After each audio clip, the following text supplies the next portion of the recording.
stand before the canvas of Las Meninas in the Prado Museum, and you are met with a gaze that pierces through 3.5 centuries. The girl at the center is an apparition of gold and cream, a 5-year-old infanta bathed in a light that seems divine. Her hair is spun sugar. Her dress is a miracle of silk and brocade. She looks at us with an expression of imperious innocence, surrounded by dwarfs, dogs, and maids of honor who exist solely to serve her. This is Margarita Teresa of Spain. To the casual observer, she is the luckiest child in the world. The cherished daughter of the most powerful king on earth. But look closer. Look past the shimmer of the paint. That stiff, wide pannier dress is not a costume. It is a cage. Those attendants are not playmates. They are jailers. And that radiant face is a mask concealing a genetic time bomb ticking beneath the skin. The paint captures a moment of stillness, but outside the frame.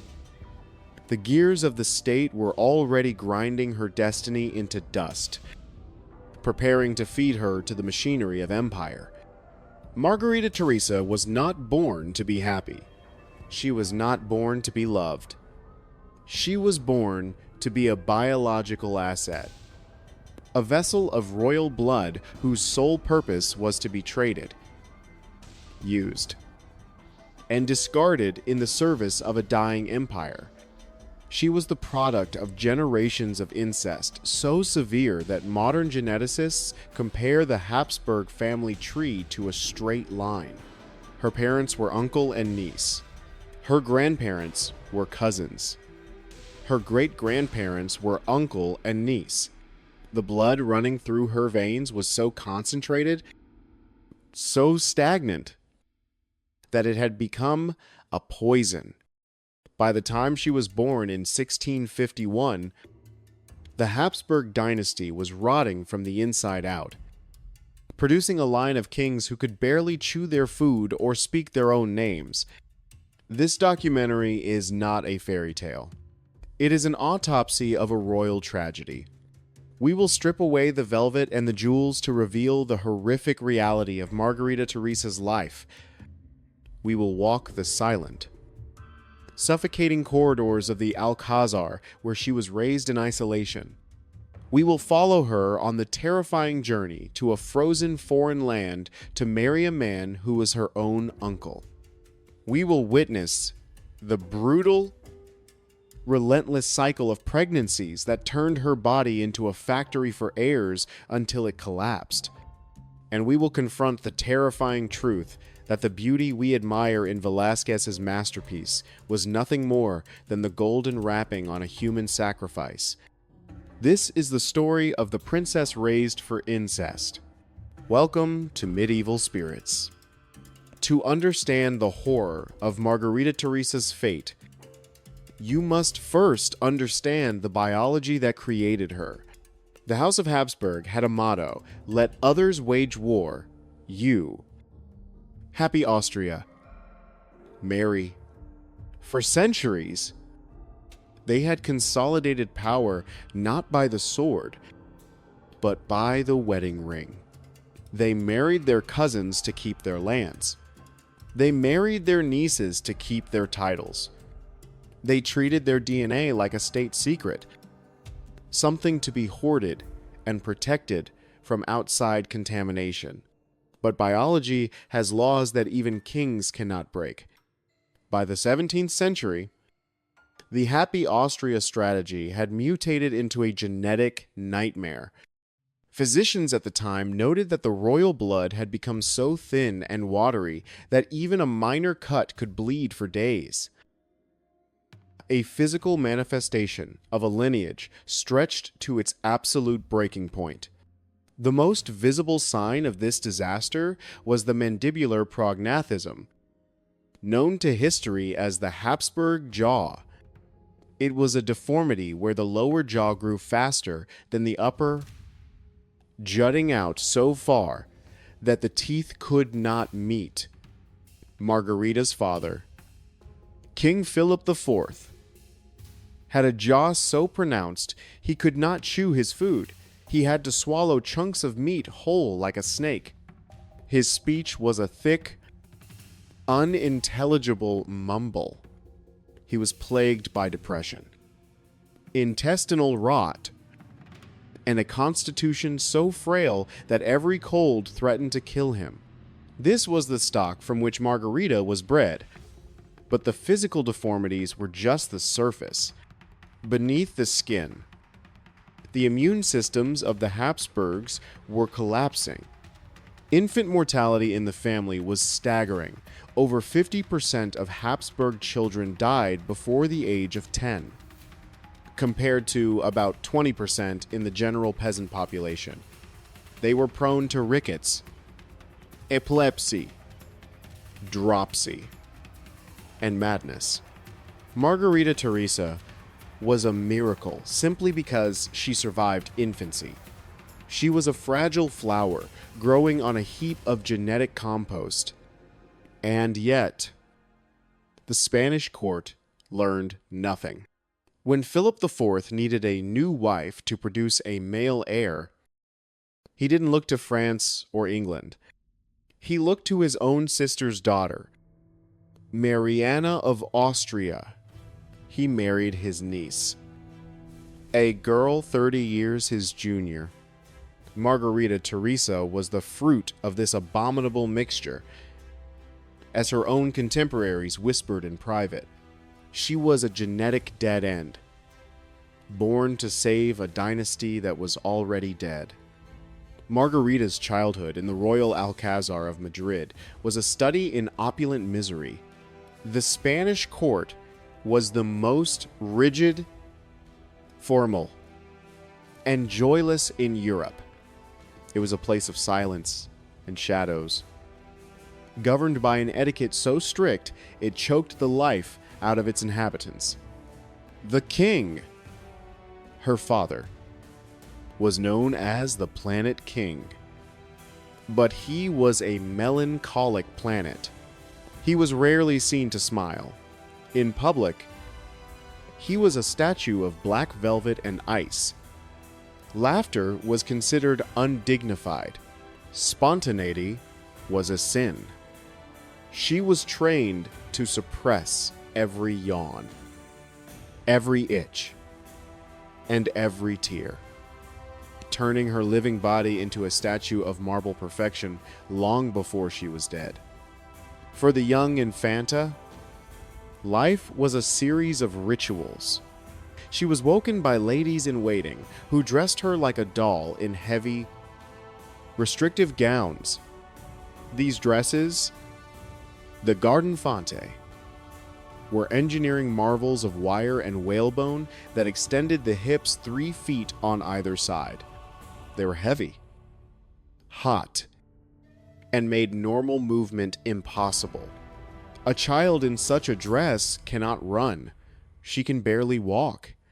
She must glide, stiff and upright. A prisoner of her own clothing, she was not allowed to play with other children.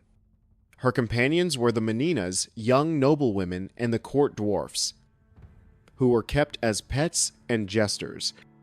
Velázquez paints them with humanity, but the court treated them as subhuman curiosities, there to highlight the perfection of the princess. By contrast, her education was entirely functional. She was not taught to rule. She was taught to be a wife. She learned Latin and German, not to read the classics, but to speak to her future husband. She learned religion, not for spiritual comfort, but to instill a paralyzing sense of duty and submission. She was taught that her body did not belong to her. It belonged to God and to Spain. Every month, physicians would examine her, charting her growth, her menstruation, her readiness for the only job she would ever have breeding. She was a broodmare in training, raised in a windowless stable lined with gold leaf. Even as a child, she knew she was leaving. She was told constantly that her destiny lay in the east, in Vienna, with the other Habsburgs. She was living on borrowed time in her own home. The negotiations for her marriage began before she hit puberty. The groom was decided by the same twisted logic that had married her parents. It had to be a Habsburg. It had to be the emperor. Leopold I, the Holy Roman Emperor, was her mother's brother. He was her uncle. He was also her cousin. He was 23 years old. She was 12. The genetic coefficient of inbreeding for their children would be higher than that of a brother-sister relationship. But the diplomats didn't care about genetics. They cared about the Spanish Netherlands and the balance of power against France. The proxy wedding took place in Madrid when she was 14. It was a spectacle of desperation. Spain was bankrupt, its armies defeated, its people starving. But the court scraped together millions of ducats for a dowry it couldn't afford, sending the princess off with a caravan of silver and silk to impress the Austrians. Margarita wept as she left Madrid. She knew she would never see her father or her home again. The journey to Vienna took months. She traveled by ship to Italy, then overland across the Alps in the dead of winter.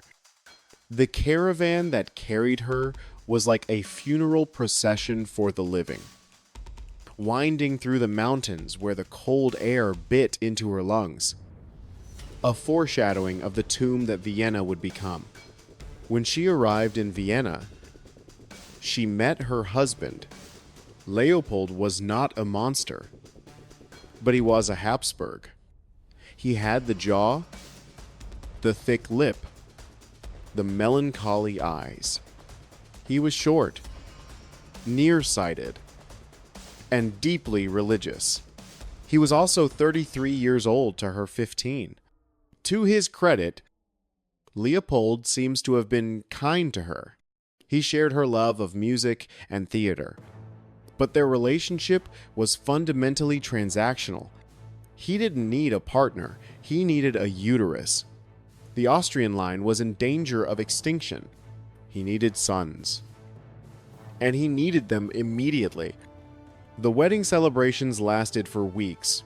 Operas, fireworks, ballets featuring horses. But for Margarita, the party ended at the bedroom door. The consummation was a state affair, noted in ambassadorial dispatches. The teenage girl was now a woman, and the clock was ticking. Life in Vienna was a cold shock. If the Spanish court was rigid, the Austrian court was stiflingly xenophobic.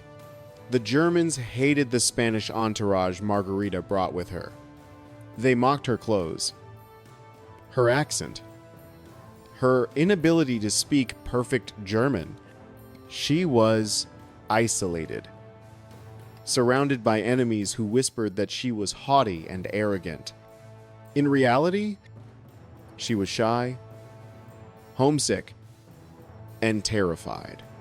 She retreated into her private chambers, surrounding herself with her Spanish ladies, creating a little Madrid where she could breathe. This only made the Austrians hate her more. Even the food she was served was scrutinized by foreign tasters, leaving her with a constant, gnawing hunger for the familiar flavors of home that she would never taste again. But the real nightmare was medical, almost immediately. The pressure to conceive began. In the 17th century, pregnancy was a game of Russian roulette.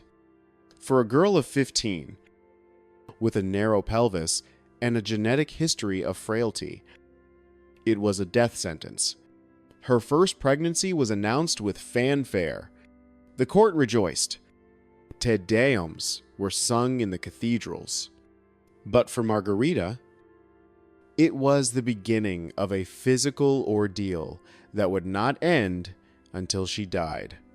The medical treatments of the time were barbaric. When she felt faint, they bled her, draining her strength when she needed it most.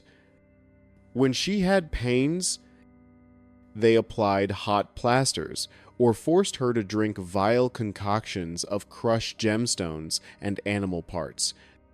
She was confined to her bed for months, denied fresh air or exercise, her body becoming soft and weak.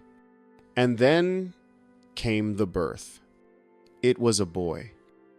Ferdinand Wenceslaus. The heir, the dynasty, was saved.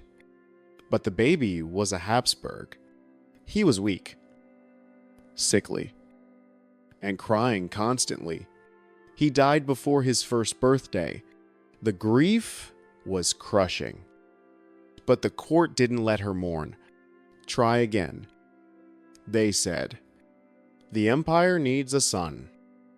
This became the rhythm of her life. Pregnancy, sickness, birth, death, pregnancy, sickness, birth, death. In 6 years, she was pregnant 6 times. It was a relentless biological assault. Her body never had time to recover. Her uterus was in a constant state of trauma. She suffered miscarriages that left her hemorrhaging and feverish for weeks. She gave birth to a daughter, Maria Antonia, who survived. But a girl was not enough. A girl could not inherit the empire. The pressure intensified. The royal linens were frequently stained with the evidence of her body's rebellion. Sheets that were quietly whisked away by servants who knew that the future of the empire was bleeding out one drop at a time. Leopold was sympathetic, but he was also the emperor. He needed an heir. The whispers in the court grew louder. The Spanish woman is barren. The Spanish woman is cursed. The Spanish woman is killing the line. They blamed her. They blamed her body, not the incestuous seed that was planted in it. They didn't understand that the babies were dying because their DNA was a tangled mess of recessive genes and defects. They saw it as a moral failing, or worse, a divine judgment. Margarita began to fade. The luminous child of Las Meninas became a ghost. Her portraits from this time show a woman who looks 40, not 20. Her face is puffy, her eyes dull, her throat swollen with goiter, a common ailment in the iodine-deficient Alps. She lost her hair. She lost her teeth. She was in constant pain. But still, the doctors bled her. Still, the priests told her to pray for a son. Still, her husband came to her bed. She was a machine that was being run into the ground, the gears grinding and snapping. But the operator refused to turn it off. By the winter of 1673, Margarita Teresa was pregnant for the 7th time. She was 21 years old. She knew this would be the end. Her body was wrecked. She could barely stand. She spent her days in prayer, preparing her soul for the death she felt coming. The court physicians, in their infinite wisdom, decided that her melancholy was bad for the baby. Their solution: more bleeding, more confinement. They suffocated the life out of her in an attempt to save the potential life inside her. On March 12th, 1673, she went into labor. It was premature. It was agonizing. The baby, a girl, died within hours. Margarita Teresa lingered for a short while, bleeding into the sheets of the imperial bed. Surrounded by doctors who had killed her with their incompetence and a husband who had killed her with his duty, she died that same day, as she lay dying. The sound of church bells tolling for her soul was drowned out by the scratching of quills in the next room. Drafting the marriage contract for her successor before she was even cold. The reaction of the court was chilling. There was formal mourning. Yes, black crepe was hung on the palace gates. But the real conversation happened in the council chambers. The Spaniard is dead. They said, now we can find a German wife, a strong wife, a wife who can give us sons. Before Margarita was even buried, the ambassadors were already writing letters, scouting for the next bride. Leopold would marry again. Just months later, he would marry a distant cousin, Claudia Felicitas. She would die young too. Then he would marry again. The machine kept turning. Margarita was just a broken cog. Removed and replaced, Margarita Teresa of Spain is buried in the imperial crypt in Vienna. Her lead coffin lies in the cold darkness, surrounded by the rotting remains of the family that destroyed her. But her true resting place is not in Vienna. It is in Madrid, on the canvas of Diego Velázquez. History has played a strange trick on Margarita. The dynasty that sacrificed her is gone. The Spanish Empire collapsed, broken by the very genetic weakness she was bred to preserve. The Austrian Empire is dust. The borders she was married to secure have been redrawn a dozen times. All the political reasons for her suffering have evaporated, but she remains. The canvas acts as a mirror reflecting our own complicity in admiring the aesthetic beauty of a system that ground children into political mortar, hiding the rot beneath the paint. In Las Meninas, she is immortal. She stands there forever. 5 years old, beautiful, and untouched. People travel from all over the world to see her. They don't look at her as a Habsburg pawn. They look at her as a human being. They see the spark in her eyes that the court tried to extinguish. Velázquez, perhaps the only man who truly saw her, saved her from oblivion. He captured her humanity before the world stole it. But when you look at that painting now, you must see the shadow behind the light. You must remember that the dress is a cage. You must remember that the golden hair was shaved off on a deathbed in Vienna. You must remember that the little girl looking at you was being groomed for a slaughter. Her legacy is not the children she bore. They all died. And her line ended. Her legacy is the warning she leaves us. A warning about what happens when human beings are treated as means to an end. When power matters more than people, when a family becomes a cult of blood. Margarita Teresa was the ultimate victim of the divine right of kings. She was the princess who was loved to death. This is Medieval Spirits. We dig up the bones of history to find the truth buried beneath the lies. If this story moved you, subscribe and join us as we uncover the past.